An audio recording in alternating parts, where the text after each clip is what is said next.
அஞ்சுவது யாதொன்றும் இல்லை, அஞ்ச வருவதும் இல்லை. இதுதான் எனக்கு மிகவும் பிடித்த பொன்மொழி.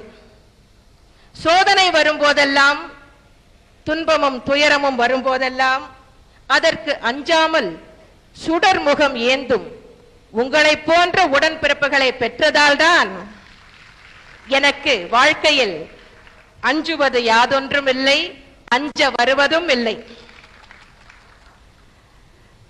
நம்மை அச்சப்படுத்தக்கூடிய சக்தி யாருக்கு இருக்கிறது? நம்மை அச்சப்படுத்தக்கூடியவர்கள் இனிமேல் தான் பிறந்து வர வேண்டும்.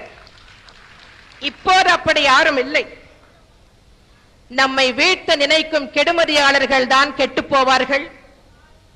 நம்மை அழிக்க துடிக்கும் வஞ்சகர்கள் தான் முடிவு காலத்தை நெருங்கிக் கொண்டிருக்கிறார்கள். எதையும் தாங்கும் இதயம் வேண்டும் என்று சொன்ன பேரறிஞர் அண்ணாவின் திருவுருவத்தை கடகத்தின் பெயரிலும் கொடியிலும் சுமப்பவர்கள் நாம். சுட சுட ஒளிவிடும் தங்கத்தை போல நமக்கு ஏற்பட்ட சோதனைகளை எல்லாம் கடந்து, வேதனைகளை எல்லாம் தாண்டி மிக பிரகாசமான ஒளிமயமான எதிர்காலத்தை நோக்கி நாம் நடை போட்டுக் கொண்டிருக்கிறோம்.